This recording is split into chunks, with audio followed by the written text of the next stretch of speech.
नमस्कार जंटी में स्वागत है आपका। मैं हूं योगेंद्र। आप देख रहे हैं खास खबर। खास खबर में हम बात करेंगे कांग्रेस के स्थापना दिवस की। दिल्ली से लेकर तमाम राज्यों की राजधानी में कांग्रेस के स्थापना दिवस को लेकर के काफी कुछ बातें बोली गई। कांग्रेस की चिंताओं को लेकर के भी सामने रखा गया।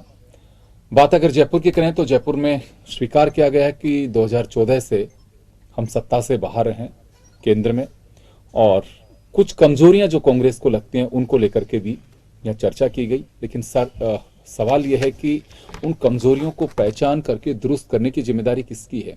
क्या कांग्रेस उसे कर पाएगी? ये बात पहले भी बोला जा चुका है कि कांग्रेस के विभाजन, एक्स कांग्रेस, वाई कांग्रेस, कितनी कांग्रेसों में बट गई है। कांग्रेस की जड़ें आज भी मजबूत हैं उसकी आइडियोलॉजी में। वही बीजेपी आरएसएस से सीधा हमला हर जगह से बोला गया कि वो लोकतंत्र को कमजोर कर रही हैं। खैर चलिए, हमला लाजमी है क्योंकि विपक्ष की पार्टियों के पास में क्या होता है, जहां पर बीजेपी विपक्ष में है वो केंद्र उस प्रदेश की सरकार पे हमला बोलती है। अभी केंद्र में बीजेपी है तो कांग्रेस बोल रही है। तो ये राजनीति का एक कहूं कि एक रूट चार्ट कहूंगा इसे मैं, जिसमें इसी तरह से फॉलो करना होता है। लेकिन कमजोरियां पहचान कर उसे दुरुस्त करना क्या कांग्रेस कर पाएगी? क्या उन चीजों से सबक ले पा रही हैं? लेकिन यह भी एक बड़ी बात कहूंगा कि कांग्रेस ने इस बात को महसूस तो किया, उसे एहसास तो हुआ कि हम सत्ता से बाहर हैं और कमजोरी हमारी क्या है। तेरा परिवार मेरा परिवार, उसका गुट उसका गुट। जो प्रभारी हैं राजस्थान के, उन्होंने साफ कहा है कि इन तमाम चीजों से बाहर निकलिए। चलिए हम चर्चा शुरू करेंगे। हमारे सहयोगी अनिल सेन हमारे साथ में जुड़े हुए हैं। भाजपा से सुरेश गर्ग साहब हैं। कांग्रेस से भरत मेघवाल जी हैं। सभी का स्वागत है। भरत, आपके पास आना चाहूंगा मैं एक बार, क्योंकि देखिए एक आम कार्यकर्ता कांग्रेस का उस दौर में है अभी। राहुल गांधी से जब मिल रहे थे तो राहुल गांधी की यात्रा के दौरान जब हमारी कई लोगों से बात हुई तो उनका साफ कहना यही था कि हम लोग एक मैसेज दे रहे हैं कि हम उस ताकत से लड़ रहे हैं लोकतंत्र की रक्षा के लिए जो आपकी पार्टी के नेता कह रहे थे। और कार्यकर्ताओं का ये कहना था कि कांग्रेस को खुद को भी मजबूत होना बहुत जरूरी। जब मजबूत नहीं होगे तो आप लड़ाई किससे लड़ोगे? तो क्या वास्तव में स्थापना दिवस केवल बस उस बंद बड़े होल का एक बिंदु तो बनकर के नहीं रह जाएगा, या धरातल तक इसे उतारा जाएगा कि हमारी कमजोरियां ये रही हैं, हम उसे दुरुस्त करेंगे? देखिए, आज कांग्रेस की स्थापना दिवस था। 138वां आज स्थापना दिवस था कांग्रेस का, और साथ ही साथ राजस्थान के अंदर आज प्रदेश स्तरीय एक अधिवेशन भी बिरला ऑडिटोरियम सभागार में आयोजित हुआ था। और इसकी जो अधिवेशन की आज एक खास बात थी, इसमें एक ही खास बात ये थी कि जितने भी डेलीगेट्स आज जो कांग्रेस ने बुलाए थे प्रदेश भर से, उन सभी डेलीगेट्स को एक ओपन मंच दिया गया। उस ओपन मंच के माध्यम से सभी ने कांग्रेस को किस तरीके से मजबूत किया जाए और कौन कौन सी ऐसी कमियां हैं जो ग्रास रूट पर कार्यकर्ता स्वाभाविक रूप से देखता है, जिससे जनता से जुड़ाव होना नहीं हो पाता, उन सभी को खुले मंच के माध्यम से माननीय मुख्यमंत्री जी को, प्रभारी जी रंधावा जी को, और साथ ही साथ जो अध्यक्ष थे गोविंद सिंह डोटासरा जी, उनके सामने प्रस्तुत किया गया। और वो सारी कमियों को बताया गया जिनके आधार पर कांग्रेस पीछे हटती जा रही है, पीछे होती जा रही है, और 2023 में किन आधारों पर हम चुनाव में वापस आ सकते हैं। चाहे वो चिरंजीवी योजना में कोई कमी रही हो उसके आधार पर रही, चाहे पेपर लीक मामले अभी चल रहे हैं उसके आधार पर, पूर्ण रूप से सभी ने कटाक्ष सरकार के जहां करना था वहां किया, और साथ ही साथ जो सहयोग भी देना था उसके बारे में बात की। और युवाओं के लिए जो बजट, आगामी बजट अभी आने वाला है, उस बजट के ऊपर भी चर्चा हुई। क्योंकि आपने देखा इस साल कृषकों के लिए अलग से जो शायद 24,000 करोड़ के आसपास का माननीय मुख्यमंत्री जी ने बजट का एलोकेशन किया था, और अब जो आने वाला बजट है वो महिलाओं के लिए और युवाओं के लिए समर्पित होने वाला है। तो मुझे लगता है कि देखिए, आज जिस हिसाब से कांग्रेस का जो अधिवेशन हुआ, वो अधिवेशन निश्चित रूप से आने वाले समय पर कांग्रेस में जो एकजुटता है वो एकजुटता का परिचय देगा। और साथ ही साथ 26 जनवरी से एकजुटता है, फिर कहने की जरूरत क्यों पड़ रही है कि उसका गुट इसका गुट? कार्यकर्ताओं को साफ आगाह किया जा रहा है। ऐसा कोई गुटबाजी यहाँ पर है नहीं। और अब जिस हिसाब से आज अधिवेशन में भी बात हुई थी, कांग्रेस का जो सबसे बड़ा ध्येय है वो ध्येय है कि भारत के अंदर जिस तरह की सांप्रदायिक सद्भावना को खत्म किया जा रहा है, जिस तरह से लोकतंत्र को तोड़ा जा रहा है, सबसे बड़ी चीज है उसके लिए आवाज उठाना। और इसी के लिए 26 जनवरी से हाथ जोड़ो का अभियान भी कांग्रेस पार्टी शुरू करने जा रही है, जो ब्लॉक स्तर पर शुरू होगा, जिला स्तर पर शुरू होगा, और उसके अंदर बूथ एजेंट तक को तैयार किया जाएगा, जो घर घर जाकर लोगों की समस्याओं को सुनेगा, उनको जोड़ेगा। चलिए, मैं सुरेश गर्ग साहब हमारे साथ में। सुरेश जी, आपने सुना अधिवेशन के जरिए एक शंखनाद किया गया है कि कैसे बीजेपी से लड़ना है। 2014 के बाद से सत्ता में नहीं है, इस बात का कांग्रेस को मलाल है। उन कमजोरियों को भी तलाश लिया है जो दावा किया जा रहा है। अब मुझे पता नहीं कि क्या इसका असर होगा, लेकिन टारगेट और केंद्र बिंदु दो ही रखे कि अपनी आइडियोलॉजी को बरकरार रखना है, कोई गुटबाजी में फंसना नहीं है, और सीधा मुकाबला उस आइडियोलॉजी के साथ में करना है जो लोकतंत्र को कमजोर कर रही है। ये कांग्रेस का आरोप है। देखिए, आज योगेंद्र जी, कांग्रेस पार्टी का स्थापना दिवस है। कांग्रेस 1885 28 दिसंबर 1885 को कांग्रेस बनी। शुभकामना तो दे दो इनको। बनी, उसकी बहुत बहुत शुभकामनाएं। लेकिन आप ये देखिए कि 1948 के जब भारत आज़ाद होने के बाद में महात्मा गांधी जी ने बोला था कि कांग्रेस पार्टी का जिस उद्देश्य से बनाई गई थी वो उद्देश्य पूरा हो चुका है और इस कांग्रेस पार्टी को खत्म कर देना चाहिए। लेकिन कांग्रेस पार्टी को ये खत्म नहीं कर पाया और वो पुरानी वो जो चीज़ है उस पर चले आ रहे। ठीक है, ये अब इनका इंटरनल मैटर है। बट मैं कहना चाह रहा हूँ कि ये कि साहब आज खुला अधिवेशन हुआ है, लेकिन इनके मनभेद, इन्होंने टोडासरा जी ने खुद ने एक्सेप्ट किया कि साहब जो आपसी मनभेद है उसको खत्म करो। इसका मतलब है कि मनभेद इनके पास है अभी भी। जो मनभेद है उसको खत्म करने के लिए टोडासरा जी बोल रहे हैं, इसका मतलब उनके मनभेद है। हरीश चौधरी जी बोल रहे हैं कि साहब तीसरी पार्टी के प्रायोजित है गहलोत जी। तो ये कहीं न कहीं से इनके विरोधाभास और आपसी वैमनस्य, और आप देखिए राजस्थान उस कमजोरी को तो पहचाना है इन्होंने उस अधिवेशन में। अरे सर, ये तो उदयपुर में भी अधिवेशन हुआ था, तब यही कहा था कि एक व्यक्ति एक पद का वो रहेगा, लेकिन वो इन्होंने फॉलो नहीं कर पाए। तो इनके यहाँ पे तो बोलना, देखो, एक घोषणाएं करना और उसको लागू करने में रात दिन का फर्क है। कांग्रेस में हमेशा घोषणाएं पे ज्यादा विश्वास करते हैं। आपने भी देखा होगा कि 2018 में जब राहुल गांधी जी आए थे तब घोषणा करके गए थे, वो घोषणाएं आज तक पूरी नहीं हुई है। आज भी किसान बेचारा परेशान है, आज भी युवा परेशान है, बेरोजगारों को रोजगार नहीं मिल रहा, किसानों को बिजली नहीं मिल रही, किसानों को कर्जा माफ नहीं हुआ। तो ये घोषणाओं के मास्टर है। तो आप इन्होंने अधिवेशन में कह दिया कि साहब अब मनभेद तो इनके ही है, आपसी गुटबाजी है। ये एक व्यक्ति दूसरे को नकारा आवारा बोल रहे हैं। भारत जोड़ो यात्रा में 4 दिन वो जो 5-6 दिन अगर राजस्थान में रही है तब तक वो एकजुट थे। इसके बाद में वापसी स्टेटमेंट चालू हो गए।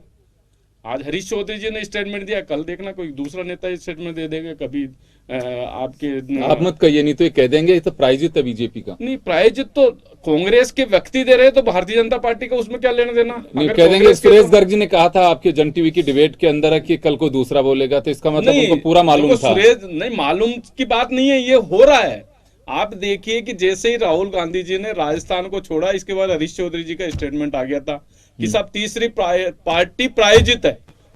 तो ये स्टेटमेंट आ रहा, तो कहीं न कहीं इनमें आपसी मनभेद मुटाव इतना ज्यादा है कि बहुत मुश्किल है साहब। और ये जो एक सोच रहे हैं ना कि साहब हम 2023 में भारतीय जनता पार्टी पूर्ण बहुमत से 2/3 बहुमत से भारतीय जनता पार्टी की सरकार बना रही है। 2014 से केंद्र में भारतीय जनता पार्टी की सरकार है, बहुत हम अच्छा सुशासन दे रहे हैं। लेकिन राजस्थान की स्थिति जो 2018 से आज तक इन्होंने जो बद से बदतर कर रखी है साहब, आज देखिए कितना क्राइम बढ़ गया। आप रोज डेली राजस्थान के अंदर क्राइम की सीमा ही नहीं है। वापस आ रहा हूं आपके पास में। सेकंड फेज के लिए भी आप कुछ बचा के रखिए। अनिल, आपके पास में आना चाहूंगा। देखिए, बेशक कांग्रेस बात को मना करे या इनकार करे उससे कि हमारे कोई गुटबाजी नहीं है सब, और अच्छी बात ये कहूंगा कि चले कांग्रेस को इस बात का एहसास हुआ कि गुटबाजी से नुकसान हो रहा है हमें यहाँ। लेकिन सवाल ये है कि गुटबाजी कांग्रेस में नई बात नहीं है। बेशक ये एक भाईचारे के चश्मे से देख रहा हूं या कहा जा रहा हो मीडिया के सामने, हमें मालूम है सरकार का गठन ही आपसी मतभेद पर बना और सचिन पायलट और इनके डिफरेंसेस दूर हुए नहीं, हम सब लोगों ने देखा, आज तक भी बरकरार हैं, इसे इनकार नहीं किया जा सकता। बेशक इनके हाथ मिलवा दिए हों केसी वेणुगोपाल ने अशोक गहलोत जी को और सचिन पायलट जी को, दोनों को राहुल गांधी ने डांस करा दिया, सहरिया जो आदिवासी नृत्य कर रहे थे उनके साथ में, और अभी कहना भी पड़ा कि गुटबाजी से बाहर जब तक नहीं आएंगे। तो क्या लगता है आपको कि ऊपर पार्टी आलाकमान, चाहे सोनिया गांधी जी रही हों चाहे मिस्टर खड़गे हों, मालूम सबको है, लेकिन ये मैसेज ऊपर से नहीं आना चाहिए था कि हम इस तरह से दुरुस्त कर रहे हैं इसको? देखिए, बिल्कुल पार्टी हाथ से हाथ मिलवा रही है, लेकिन अभी जरूरत जो है कांग्रेस को वो दिल से दिल मिलवाने की है, मन से मन मिलवाने की है। पार्टी चैलेंज कर सकती है बीजेपी को। ऐसा नहीं है कि कांग्रेस कोई कमजोर पार्टी है, बरसों पुरानी पार्टी है, जनता के बीच में पेट भी है। आज अच्छे खासी संख्या में वोटर भी कांग्रेस के पास में है, लेकिन आज कांग्रेस खुद से लड़ाई लड़ रही है और यही वजह है कि बीजेपी से पूरी ताकत के साथ में लड़ाई नहीं लड़ पा रही है। कांग्रेस के कई दिग्गज नेता पार्टी छोड़ के जा चुके हैं। विश्वास या तो पार्टी में नहीं रहा या फिर पार्टी ने उनको तवज्जो नहीं दी। कई स्टेट में स्थिति ऐसी रही कि नेता के पार्टी छोड़ते ही सरकार वहां पर गिरी है। राजस्थान में भी कुछ ऐसी स्थितियां बनी थी, सियासी संकट उस समय हो रहा था और सचिन पायलट के साथ में कुछ विधायक भी थे। हालांकि उसी समय स्थितियां को संभाली गई, लेकिन जो स्थितियां राजस्थान में पिछले 4 साल में रही हैं, बीजेपी एक ही आरोप लगाती है कि कुर्सी बचाने की कवायद को लेकर कांग्रेस सरकार चलाती रही है। जनता के बीच में विश्वास कितना है? सरकार ने 4 साल में काम तो किया है, ऐसा नहीं गहलोत सरकार ने काम नहीं किया। पुरानी पेंशन बहाल कर दी है, कई योजनाएं लागू की है, चिरंजीवी योजना जनता को दी है, आने वाले जो बजट है उसमें भी युवाओं को सौगात देने की बात कह रहे हैं। लेकिन विश्वास कितना जीता है? खुद के नेता साथ में नहीं रहे। नेता जब पार्टी छोड़ के जाते हैं तो जनता को भी लगता है कि इनके घर के सदस्य छोड़ के जा रहे हैं तो हम कौन, हम इस पार्टी के साथ में क्यों खड़े हैं? तो वो विश्वास पैदा नहीं हो पाता है और कांग्रेस को ये कमजोरी समझनी पड़ेगी। कांग्रेस ने कई बार चिंतन शिविर भी किए हैं, कई बार हमने देखा अधिवेशन भी किए हैं और कमजोरी तो पता होती है पार्टी को, पार्टी के आला नेताओं को भी पता है कि आखिरकार ये हमें कमजोरी है और उसको दुरुस्त ऐसे किया जा सकता है। लेकिन ये तमाम जो गतिविधियां पार्टी के भीतर चल रही हैं, इनका अगर पार्टी क्रेडिट लेती है तो श्रेय आलाकमान को जाता है, और लेकिन अगर ये कमियां भी रहती हैं तो ये भी कहीं ना कहीं देखा जाता है पार्टी में के साथ शीर्ष नेतृत्व में वो ताकत नहीं है जिसकी बदौलत निचले स्तर पर जो नेता हैं वो इस तरह की या तो बयानबाजी देते हैं, पार्टी छोड़ के जाते हैं, पार्टी को डैमेज करने की कोशिश करते हैं। कई मर्तबा देखा गया है एक तरह से आदेश ऊपर से जारी होते, सर्कुलर जारी होते हैं कि इस तरह की बयानबाजी नहीं दें, अनुशासनहीनता की कार्रवाई की जाएगी, लेकिन 24 घंटे बाद ही उसको 24 घंटे भी नहीं होते, उससे पहले दूसरी बयानबाजी शुरू हो जाती है। तो ये डर नहीं है नेताओं के बीच में और इसका जो मैसेज है जनता के बीच में वो नेगेटिव जा रहा है और यही वजह है कि कांग्रेस अपने आप से लड़कर कमजोर होती जा रही है जनता के बीच में। अनिल, एक सवाल है मेरा यहाँ पे कि देखिए बात सही है कि कांग्रेस की भी जड़ें, ऐसा नहीं कह सकते, और ये बीजेपी भी जानती है इस बात को, कहना एक अलग बात है। लेकिन अगर कांग्रेस का ढर्रा यही रहा, आप ठीक, अच्छी बात है कि आपने स्थापना दिवस मनाया, अपने कार्यकर्ताओं को आगाह किया, नेताओं को भी समझाने की कोशिश की, क्योंकि लोग देखिए विकल्प चुनते हैं। बीजेपी आज सत्ता में आई है तो कैसे आई है? विकल्प के रूप में ही तो आई है। अगर कोई पार्टी सरकार से बात, गुजरात के अंदर आम आदमी पार्टी को बेशक सीटें कुछ मिली हों, लेकिन एक लोगों ने विकल्प तलाशा कि हम बीजेपी को नहीं देंगे, लेकिन अब कांग्रेस का विकल्प कौन है? तो आम आदमी पार्टी। यहां कांग्रेस को वर्तमान परिप्रेक्ष्य में विशेष फोकस करने की आवश्यकता है। अगर नहीं करेंगे तो कोई भी थर्ड फ्रंट जो भी लड़ेगा उसके साथ अब कम वोटर चला जाएगा। तो इस मतदाता को रोकना भी कांग्रेस के सामने एक चुनौती है। बिल्कुल है। पिछला चुनाव अगर देख लिया जाए, कांग्रेस के पास में बहुमत के लिए जो आंकड़ा 100 के पार चाहिए था वो नहीं आया था, और अगर बीजेपी जो विपक्ष में बैठी हुई पार्टी है उसका मत प्रतिशत और कांग्रेस का मत प्रतिशत देखा जाए ज्यादा अंतर नहीं है। बिल्कुल। और अब पार्टी के खिलाफ एंटी इनकम्बेंसी होगी। आम आदमी पार्टी, क्योंकि गुजरात की स्थिति देखी जा सकती है, गुजरात में जिस तरह से आम आदमी पार्टी ने चुनाव लड़ा, बेशक सीटें नहीं आई लेकिन सीधा असर कांग्रेस को पड़ा है। कांग्रेस का जो वोटर था वो खिसकता हुआ चला गया, बीजेपी पर असर नहीं पड़ा, और यही वजह रही कि बीजेपी की सीटें वहां पर गेन कर गई, वोट प्रतिशत ज्यादा गेन नहीं किया। राजस्थान में भी अगर स्थिति संभाली नहीं गई, ये दिन दूर नहीं जब कांग्रेस दावा कर रही है कि उनकी सरकार रिपीट होगी, लेकिन रिपीट होने के मायने क्या है? अच्छी योजनाएं हैं, जनता हित में काम भी कर रहे होंगे आप, लेकिन आपका मैसेज कितना है जनता के बीच में? और एक पॉलिटिकली, क्योंकि लोकतंत्र में स्पष्ट है कि जिसके पास में ज्यादा वोट आए, 10 में से अगर किसी के पास में 4 वोट आए और सभी दूसरे जो दल हैं उनके पास में 3 वोट आए, तो 4 वाला वहां पर सरकार बनाएगा। तो ये भी देखना होगा कि दूसरे जो दल हैं, क्योंकि चलिए मैं वापस लौट रहा हूँ आपके पास में। भरत, आपके पास में आना चाहूंगा। देखिए बड़ी अच्छी बात है कि आप लोग अपनी कमजोरियों को पहचानने की कोशिश कर रहे हो। सफलता का एक बड़ा एक पैमाना भी है कि अगर आपने खुद की कमजोरियों को तलाश लिया या उनको पहचान लिया, चिन्हित कर लिया। लेकिन ये तो एक स्टेज हुई, दूसरी स्टेज आती है कि आप उनको दुरुस्त कैसे कर पाएंगे। अगर दुरुस्त नहीं किए और कमजोरियां हैं तो आप उनसे लड़ते रहेंगे, सामने वाले से नहीं, अपनी कमजोरियों से लड़ते रहेंगे, जो फिलहाल कांग्रेस में दिखाई देती है। देखिए एक एक करके कई राज्य चले गए कांग्रेस के हाथ से। अब कहेंगे कि साहब बीजेपी ने हॉर्स ट्रेडिंग की है, सब कुछ किया, चलिए वो भी मान लेते हैं, लेकिन आपको अपना कुनबा तो संभाल के रखना होगा। जब मालूम है कि मार्केट में कुछ भी जायज है तो फिर आप लोग क्या कर रहे थे? ये सब गुटबाजी का ही तो नतीजा रहा। देखिए राजस्थान में 2020 के अंदर भी एक जो राजनीतिक भूचाल आया था, जब यहाँ पे भी सत्ता परिवर्तन करने के लिए बीजेपी आतुर हो गई थी, उस समय राजस्थान के जितने भी माननीय विधायक थे उन विधायकों ने एकजुटता का परिचय दिया और सरकार को संभाले रखा। और कोरोना जब 2020 में कोरोना भी निकला उसके बावजूद भी आप देखिए राजस्थान की अगर विकास दर का आपने देखा होगा तो अभी 2 दिन पहले जो आंकड़े घोषित हुए हैं उस आंकड़ों में राजस्थान की विकास दर देश के दूसरे नंबर पर आई है और बीजेपी शासित जो प्रदेश थे वो टोटल 6 में भी नहीं आए। तो राजस्थान के अंदर किसी तरह की कोई गुटबाजी नहीं है। ठीक है, बयानबाजी होती रहती है, विधायकों के आपसी कभी बयान निकल कर आ जाते हैं, लेकिन कांग्रेस का जो मेन उद्देश्य है, कांग्रेस का जो मेन विचारधारा है, वो विचार है जनता में योजनाओं को पहुंचाने की, जनता को लाभान्वित करने की। और इसीलिए जो आज अधिवेशन हुआ, उस अधिवेशन में भी ये बात कही गई कि जो बीजेपी है, बीजेपी जो चुनाव रणनीति है वो चुनाव रणनीति उन्होंने पूरी तरह से बदल दी है। लेकिन जो कांग्रेस है, कांग्रेस की कमजोरी ये रह गई कि वो आज भी परंपरागत तरीके से चुनाव लड़ने धरातल पर उतरती है और वहीं उसे खामियाजा भुगतना पड़ता है। अनेक तरह की जन कल्याणकारी योजनाओं को लागू किया जाता है, लेकिन उसके बावजूद भी कहां ऐसी कमी रह जाती है जहां पर कांग्रेस अपना वोट प्रतिशत बढ़ा नहीं पाती या जो जनता है उसको वोट में कन्वर्ट नहीं कर पाती।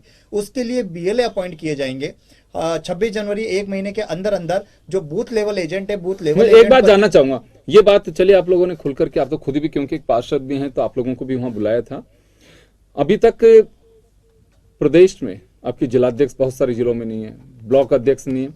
सर आप प्लान तो बना रहे हो, फ्लैगशिप योजनाओं को लेके भी जा रहे हो, फिर कोई कहेगा कि नहीं कार्यकर्ता है हमारे, लेकिन कार्यकर्ता की लीडरशिप तो कोई हो, कार्यकर्ताओं के पास में वो आवाज कौन पहुंचाएगा, वो रिपोर्ट किसको करेंगे।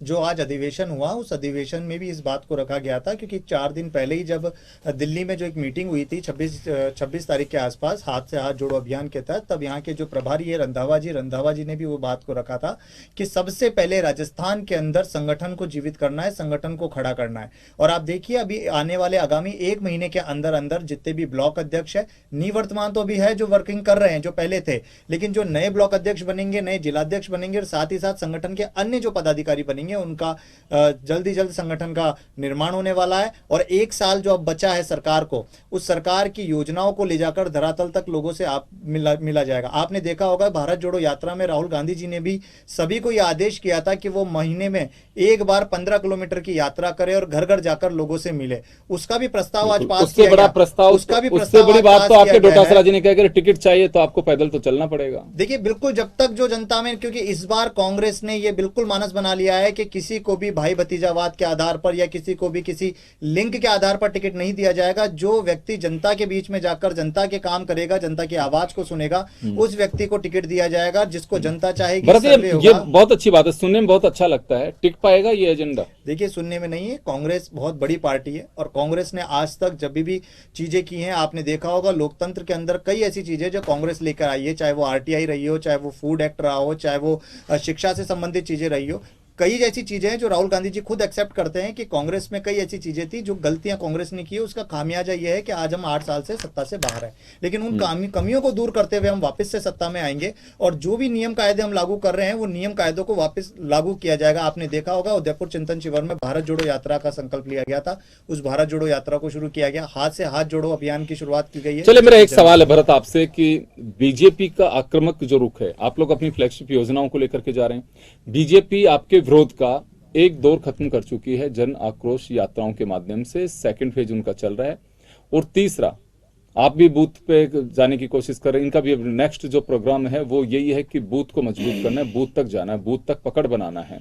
आप चलिए सारी योजनाएं भी हैं, सब कुछ है, अभी जो एग्रेसिव रूप है बीजेपी का वो भी आप अंदाजा है उसका, वो कम नहीं है।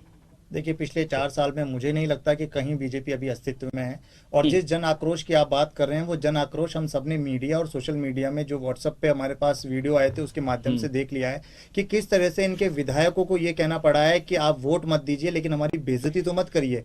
तो जिस हिसाब से जन आक्रोश ये बोल रहे थे, जनता का आक्रोश इनके ही प्रति है। और गुटबाजी तो देखिए इनके अंदर, आपने देखा होगा कि मुख्यमंत्री के चेहरे हजार हैं। अभी वसुंधरा जी किस तरीके से जोधपुर गैस कांड पर जाती है और वहां गजेंद्र सिंह शेखावत जी कुछ और बयान देते हैं और वसुंधरा जी वहां पूरे परिवार को गोद लेने की बात कर लेती हैं, उसके बाद अनगढ़ंत बयान आते हैं। और कितनी बार इस 4 साल में आपने इनकी गुटबाजी देखी होगी। लेकिन कांग्रेस का जो प्रयास है, कांग्रेस का प्रयास यही है कि किस तरीके से लोकतंत्र को खतरे में डालने का यहाँ पे काम किया गया है। ईआरसीपी के मुद्दे पर गजेंद्र सिंह शेखावत जी बार बार हर गजेंद्र सिंह जनसभा के शेखावत अंदर जी ने हजारों झूठ की बोला। माननीय प्रधानमंत्री जी ने अभी राहुल गांधी जी के लिए बोल रहे थे, माननीय प्रधानमंत्री जी ने 2018 में जयपुर और अजमेर में आकर राष्ट्रीय परियोजना घोषित करने की बात कही, लेकिन जब दौसा में राहुल गांधी जी की भीड़ 1 लाख से ज्यादा लोगों को जब इन्होंने देखा तो वहां पे राष्ट्रीय परियोजना के नाम पर नदियों के नाम को परियोजना घोषित करने का इन्होंने प्रोपेगेंडा करना शुरू कर दिया है। तो राजस्थान की जनता जानती है, जिन्होंने उपचुनाव में करारी हार का सामना इनको देखना पड़ा, राज्यसभा में देखना पड़ा, नगर निगम नगर पालिका प्रधान हर एक चुनाव में इनको करारी हार का सामना देखना पड़ा है। और मुझे लगता है राज्यसभा में तो देखिए संख्या बल के आधार पे 1-2 सीट शोभा आपके पास रानी जानी कुशवाहा थी, जी, शोभा रानी 2 सीट कुशवाहा जी आपके ने पास जानी थी, 1 सीट बहुत इनके पास आनी अगर थी। ये प्रलोभन दोगे तो क्या करोगे? ये आप बड़े-बड़े शोभा रानी 3 कुशवाहा के हस्बैंड के 3 नाम से सीट, प्रलोभन दोगे तो 3 क्या सीट। करोगे? अच्छा, वो हमने आपने हार्दिक प्रलोभन पटेल दिया के आपने नाम पे उनको। क्या किया? फिर आपने हार्दिक मतलब पटेल के नाम पे हमने क्या किया? हमने चले, पार्टी चले, से सुने, उसको सुने, हटा सुने, दिया। सुने, सुने, आज सुने। 79 पार्टी से उसको डॉलर प्रति सस्पेंड कर बैरल, दिया। आज पार्टी से उसको 79 सस्पेंड डॉलर किया। प्रति चलिए बैरल सुने आज सुने, कच्चा एक तेल है। सेकंड इसके भरत बावजूद भी आज एक पेट्रोल डीजल गर्ग साहब महंगा नहीं है। सुने इसके सुने बावजूद भी आज हाँ, पेट्रोल हमने डीजल तो महंगा नहीं है। आप- गर्ग साहब माननीय सुने सुने भरत एक बार सुने गर्ग आप साहब वेट कम कर दीजिए। साढ़े गर्ग 300 से साहब, 1000 वेट कम कर दीजिए ना। एक बार सुनिए, चलो, एक मेरा आप छोटा जनता सवाल के है। छत से देखिए मेरी एक हितैषी हो, जिज्ञासा है, तो आप मेरी कर दीजिए वेट कम। चलिए मेरी एक आज जिज्ञासा सबसे सुनिए हिंदुस्तान में सबसे आप महंगा पेट्रोल चलिए डीजल चलिए कहाँ है? चलिए राजस्थान में करिए कम। सर हिम्मत सुनिए तो करिए सर ना। सुनिए करके बताइए। एक मेरा छोटा सा जनता सवाल आपसे है, एक इतनी मेरा त्रस्त छोटा हो सा रही है। सवाल है, छोटा सा सवाल है, जनता आपसे आप त्रस्त हो रही है, रुकिए, उसको एक्सेप्ट करने को तैयार मेरा नहीं हो छोटा आप। सा सवाल आपने चलो, शोभा आए रानी दिन पेपर सर आपको आपने है। शोभा रानी पे एक सवाल छेड़ दिया, तो मुझे एक बात बताइए कि शोभा रानी के हस्बैंड तो बीएसपी से ताल्लुक रख रहे थे, आपने उनको टिकट दिया, फिर इनको आप कह रहे हैं कि क्रॉस वोटिंग लालच दे करके आओ, तो वो टिकट का क्या था मामला? देखिए मैं उस बात पे नहीं जाना चाह रहा हूँ। मैं राजस्थान की जनता जो आज त्रस्त है, आप ये देखिए बिल्कुल त्रस्त है राजस्थान हाँ, की परेशान जनता। है। 350 का गैस सिलेंडर 1000 रुपए का कर दिया। अरे भाई 500 रुपए में दो ना। 100 रुपए अरे आप रुपए कर घोषणा दिया। गुजरात में किसानों लेके के आएंगे वो नाम पर करके 3 दीजिए काले ना आप। कानून मिल लिया हाँ, है। राजस्थान किसानों का के जो कर्जे माफ लोग कर दिया सेना आपने। में जाते थे, अभी अभी किसानों ने कहाँ किया? सरकारी बैंकों का बिल्कुल अरे सरकारी क्या होता है? पूर्ण कर्जा माफी की बात हुई थी। पूर्ण कर्जा माफी की बात हुई थी। करिए किसानों का कर्जा माफ। वादा खिलाफी करके जनता को ठग रहे हो आप। आए दिन वादा खिलाफी करके जनता को ठग रहे हो आप। आपके 2 अंबानी अडानी को शर्म आनी चाहिए आपको। किसानों के साथ किस जनता को ठग रहे हो आप। किसानों का कर्जा माफ करो, किसानों को बिजली फ्री में दीजिए ना आप। कहाँ भी किसानों को बिजली भेज दीजिए। बेरोजगार आज दर की ठोकरें खा रहे हैं। 12,000 रुपए दे रखे। मुझे बताइए बेरोजगार दर की ठोकरें खा रहे हैं, नहीं खा रहे? जनता आपको घुसने नहीं देगी गाँव के अंदर।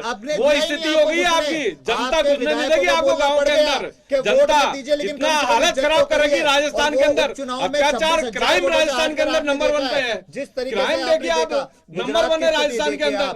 आप यूपी की किसी स्थिति चीज को देखिए, संभालने आप को बता बस रहे की हैं। बात नहीं है आप लोगों की। आपकी स्थिति क्या हो रही है यहाँ पे बताइए। चलो आज आपने राजस्थान में 2018 में जो आपने पूछना घोषणा चाहता के हूं। अंदर घोषणा मैं पत्र सिर्फ था, इतना सवाल उस पूछना चाहता हूं आपके घोषणा कि पत्र में बहुत से एक हुई तो महंगाई पूरा की किया तो मार बता दीजिए। कहाँ गई वो मोदी कौन सी सरकार? महंगाई? बहुत हुई महंगाई की। ये देखिए भैया, ये दूसरे जनता ने निर्मला उसका सीतारमण रिजल्ट जी दे है, दिया। ये आपकी दूसरे जमानतें निर्मला जब्त सीतारमण किए। जी है जो जनता कहते ने हैं उसका महंगाई रिजल्ट दे कहाँ दिया, गई? जमानतें जब्त किए। टॉप 10 राज्यों में देशों इलेक्शन से हुए। राजस्थान 10 राज्यों में इलेक्शन हुए, उसमें 8 राज्यों में भारतीय जनता पार्टी आई है। भारतीय जनता पार्टी 8 राज्यों में आई है, लेकिन राजस्थान में भी भारतीय जनता पार्टी वापस आ रही है। आप कुछ अपने गिरबान में झांके देखिए आपकी स्थिति क्या है यहाँ पे। आ चुकी है, जनता परेशान हो रही है, आप एक्सेप्ट करने को तैयार नहीं है। क्यों हिमाचल हार गए आप? चलो मुझे बताइए राजस्थान के अंदर आपने क्या किया? राजस्थान ने क्या किया आप बता दीजिए आप। इंदिरा गांधी शहरी चिरंजीवी रोजगार योजना, गारंटी याद दी।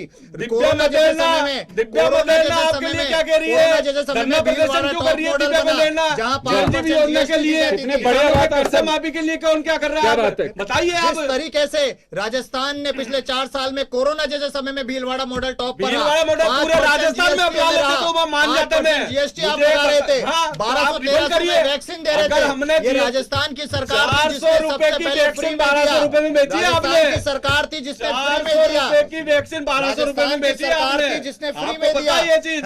आज अगर माननीय मुख्यमंत्री जी महंगाई के लिए 500 रुपए में गैस सिलेंडर देते हैं लागू करते तो पूरा गैस सिलेंडर देने में आपको आपत्ति होती है। आज किस तरह से उज्ज्वला योजना को आपने खंडर में बैठा दिया। 60% से ज्यादा लोग आज उज्ज्वला योजना की रिफंड नहीं करवा रहे। आज रुपया कितना नीचे गिर गया है। रुपया पूरे वर्ल्ड के अंदर मजबूत है रुपया। टॉप 10 कंट्री से बाहर हो चुकी है भारत का रुपया। टॉप 10 कंट्री से बाहर हो चुका है रुपया। इकोनॉमी है, भूटान भी रुपये से ज्यादा मजबूत है। भूटान भी पांचवा आप देश अपने आंकड़े है, सही करें। करके आए, अपने आंकड़े सेट करके आए, टॉप 10 देशों से बाहर हो चुका है रुपया। ये वही प्रधानमंत्री थे जिन्होंने कहा था कि अगर रुपया गिरता है तो देश की शान गिरती है। चले सुने भरत जी, आपका कुछ सवाल था, मैं जवाब दिलवाऊंगा, लेकिन आप एक दूसरे को सुनोगे तो ही तो जवाब दे पाएंगे। सवाल भी करेंगे और फिर उत्तर को भी नहीं सुनेंगे तो फिर कैसे काम चलेगा। गर्ग साहब, आप कुछ पूछ रहे थे, मैं आपको चांस देता हूं, आप बताइए। मैं ये कहना चाह रहा हूँ, ये बोल रहे कि साहब पेट्रोल डीजल पे, राजस्थान में सबसे महंगा पेट्रोल डीजल है, वेट कम क्यों नहीं किया? इन्होंने कहा कि हमने किसानों के कर्जे माफ कर दिए, इनके नेता खुद आके बोल के गए कि हम संपूर्ण कर्जा माफ करेंगे, क्यों नहीं कर्जा माफ किया? आज इनके कर्जा माफी के वादे की वजह से 1800 करीबन 18,867 किसानों की जमीनें कुर्क हुई है, कई किसानों ने आत्महत्या कर ली। आज राजस्थान में आए अभी अशोक गहलोत एक बात कर रहे थे सर, एक बात कर रहे थे अशोक गहलोत, अभी जो प्रेस कॉन्फ्रेंस थी उसी में उन्होंने बोला, बाइट में भी बोला कि बीजेपी के लोग कहते हैं कि संपूर्ण कर्जा माफ नहीं किया, कि हम तैयार हैं, वन टाइम सेटलमेंट किया जाता है, हर बैंक करती है व्यापारियों से। नहीं, मेरा सवाल है कि अशोक गहलोत का सवाल है, ये आपके हो सकता है पार्टी के नेताओं ने जवाब भी दिया होगा, तो उनका कहना है कि हर सेक्टर में वन टाइम सेटलमेंट की पॉलिसी बनी और करते भी है, बिल्कुल बैंक्स करते हैं, तो पैसा राज्य सरकार देने को तैयार है, वन टाइम सेटलमेंट कर लीजिए, हम पैसे दे देंगे। हाँ, अब सुनो मेरी बात सुन, वन टाइम सेटलमेंट का मतलब ये होता है कि खाता एनपीए होने के बाद में सेटलमेंट होता है, और जब एक बार अगर सेटलमेंट हो जाता है इसके बाद में उस व्यक्ति को लोन नहीं मिलता। सेटलमेंट होने के बाद में, खाता एनपीए होने के बाद में वन टाइम सेटलमेंट होता है, तो कौन किसान चाहेगा कि मेरा खाता एनपीए हो? कौन किसान चाहेगा सेटलमेंट हो? ये तो गवर्नमेंट की पॉलिसी है, आरबीआई की पॉलिसी है। किसानों का कर्जा माफी की बात हुई है, सेटलमेंट की बात ही नहीं है यहाँ पे। सर आप तो चार्टेड अकाउंटेंट है सर, मेरे से ज्यादा बेहतर समझते हैं। एनपीए जब हो जाएगा तो एनपीए जिसका हो गया वो तो वैसे ही डूबत खाते में चला गया। सेटलमेंट उसी का होता है, सेटलमेंट उसी का होता है, ये कानून, आप आरबीआई की गाइडलाइंस है, सेटलमेंट ही उसी का होता है। रनिंग अकाउंट का तो सेटलमेंट होता ही नहीं है। तो आपको लगता है कि एक किसान को और धोखे में रख रही है? हाँ, धोखे में रख रही है, मैं जवाब निश्चित रूप से धोखे में रख रही है। सेटलमेंट का मतलब, मैं कह रहा हूँ ना, सेटलमेंट का मतलब ये कि खाता एनपीए होने के बाद में सेटलमेंट होता है। सर जवाब तो सेटलमेंट होता है, तो आप ये बताइए किसानों को कर्जा ही नहीं मिलेगा इसके बाद? जवाब सुनिए, जवाब अब बताइए भरत मेघवाल जी। इस वजह से बीजेपी चाहती है कि किसान का अहित ना हो, वन टाइम सेटलमेंट इस वजह से नहीं करने देना चाह रही है, बीजेपी का जवाब है। देखिए, झूठ और पाखंड की जो आप आरबीआई की गाइडलाइंस बताइए ना, झूठ पाखंड क्या होता है? झूठ पाखंड क्या होता है? सेटलमेंट की परिभाषा बताइए आप मुझे, मैं वही बता रहा हूं, सेटलमेंट की परिभाषा बताइए क्या होता है? एनपीए के बाद में जवाब तो सुनिए सर जी, राजस्थान जवाब सुनिए। सरकारी बैंकों को अपेक्स बैंक मॉनिटरिंग करता है, जिसका सारा कर्जा ये तो आप कोऑपरेटिव की बात कर रहे हो। कोऑपरेटिव सहकारी बैंक का माफ किया, उसके बाद नेशनलाइज्ड बैंक की बात, मैं वही कह रहा हूँ, ओटीएच स्कीम लाके माननीय मुख्यमंत्री जी ने कुर्की का तो आदेश रोका उनके ऑर्डर से, और ओटीएच स्कीम के लिए पहल करी, क्योंकि जो आरबीआई के रेगुलेटरी जो आरबीआई होती है उसके अंडर में OTH scheme, one time settlement scheme के नाम से उन्होंने कहा कि हम देंगे, कि हम इसका पेमेंट देंगे। मैं अभी आपको ये बता दूं, 4 या 5 दिन पहले ही केंद्र सरकार ने 10,000 करोड़ बट्टे खाते में डाले, बट्टे खाते में डाले ना, बट्टे खाते में, लेकिन रिकवरी हो रही है उसकी, कोई रिकवरी नहीं होती। अरे ये जनता को बदलाव मत, आप सीए पर रखा आपने, आप झूठ बोल रहे हैं, आप झूठ बोल रहे हो। बट्टा खाता केस लगाएंगे हम के ऊपर जाता है, बोलने के ऊपर केस लगाएंगे। आप बिल्कुल झूठ बोल रहे हैं, झूठ बोल रहे हैं। ओटीएच आप होता सीए है, पढ़ गए हुए हो और आप झूठ बोल रहे हो, उसमें प्रोविजनिंग होती है। मतलब क्या होता है? केंद्र सरकार ने 10,000 बट्टे खाते को बैलेंस शीट से ही हटा दिया। चले मैं माफी चाहूंगा, समय का मैं रोकना तो आप कह रहे हैं कि उसकी मैं रोकना चाह रहा हूं। झूठ मत बोलो, टीवी चैनल पे आके बट्टा खाता ऐसा जनता खाता है को झूठ बोलो, टीवी चैनल पे आके हम आपके ऊपर केस करेंगे, उसके खिलाफ केस करेंगे, जनता को झूठ बोलने के खिलाफ केस करेंगे। आप झूठ बोलते हो जनता को। वन टाइम सेटलमेंट की परिभाषा बताइए आप। One time settlement one time settlement खाता एनपीए होने के बाद होता है, नहीं होता? 25% जवाब दीजिए, पूरा वन टाइम सेटलमेंट एनपीए होने के बाद होता है, पहले होता है? बट्टा खाता किसको कहते हैं आप ये एनपीए होने के बाद होता है। किसको कहते बट्टा हैं? खाते का मतलब है बुक्स में से हटा दिया। डाउटफुल, अरे बैड एंड डाउट है, अरे वही तो बात हो रही है, जनता को बेवकूफ मत बनाओ, जनता को बेवकूफ मत बनाओ रही है जनता को। भैया, जनता को सर, समय हो चुका, समय हो चुका, 4 करोड़ रुपए समय हो चुका। चले चले चले चले, मैं माफी चाहूँ। 4 करोड़ ना हटाए ना 2014 के बाद, 2014 के पहले करोड़ों रुपए डकार गया उसको, चले, उसका हर्जाना सुने भुगतना हम लोग। सुने सुने सुने सुने, अब मतलब चले माफी झूठ चाहूँ। बोल रहे हो गर्ग आप साहब, यहाँ गर्ग पे, साहब, लूट गर्ग कर साहब, चले गर्ग गए। साहब, बोल रहे हो आप यहाँ पे, गर्ग साहब, समय कम है, मैं रोकना चाहूंगा तमाम अतिथियों को। मैं अनिल के पास जाता, वहां भी नहीं जा पाऊंगा क्योंकि आप लोगों की बहस में कुछ समझ में नहीं आ झूठ रहा। बोल रहे हैं सरासर यहाँ पे आके। टाइम तो हो चुका, अब टाइम हो चुका, टाइम दीजिए ना, आप बताइए, आप कहाँ पे रहिए? झूठ बोल रहे हो आप यहाँ पे आके, झूठ बोल रहे हो आप। 10,000 करोड़ अरे का तो बट्टा भैया, खाते में डाला बट्टे है। खाते में डालने का मतलब ये है कि रिकवरी नहीं होगी। चले, बट्टा डालने के समय हो मतलब ये चुका, नहीं होती, समय हो रिकवरी चुका। नहीं होती। आप झूठ बोल रहे हो आप। आयरक नॉर्म्स इसीलिए पढ़िए। तो पूरे चलो, समय हो चुका, मैं माफी चाहूंगा, मैं माफी चाहूंगा, रोकना चाहूंगा, मैं रोकना चाहूंगा। चले, मैं रोकना चाहूंगा, समय ऑलरेडी हो चुका सर, समय हो चुका, समय हो चुका सर, समय हो चुका। जनता ने जवाब दे दिया। सर, गर्ग साहब, प्लीज जमानत प्लीज सुनिए। दिल्ली के अंदर 130 गर्ग साहब, सीटों पे जमानत गर्ग हुई है। साहब, आप जब 15 साल से बाहर हो गए, तो चलिए बहस ऐसे ही चलती रहेगी। और ये कांग्रेस के अधिवेशन को लेकर के हमने चर्चा की थी, लेकिन अधिवेशन के साथ ही बहस का एक अलग रूप दिखाई दे रहा है जो आप तक पहुंचाने की कोशिश कर रहे हैं, जो आप तक पहुंचाने की कोशिश की है। अधिवेशन में कांग्रेस ने अपनी कुछ कमजोरियों को इंगित करने की कोशिश की है, लेकिन अब उनका निराकरण कांग्रेस कैसे करेगी, ये एक बड़ा सवाल है। यही देखने वाली बात होगी। अगर कर पाएगी, गुटबाजी खत्म कर पाएगी। दिखाई देता है बेशक बाहर मना किया जाता हो कि कोई गुटबाजी नहीं है, सब कुछ सोल्व हो चुका है, लेकिन नहीं है तो बहुत बड़ी अच्छी बात है, और उसको सोल्व नहीं किया जा रहा तो कांग्रेस को इसका खामियाजा भी उठाना पड़ेगा। चलिए, बहुत बहुत शुक्रिया तमाम अतिथियों का और हमारे दर्शकों का। खास खबर में इतना ही, दीजिए इजाजत, नमस्कार।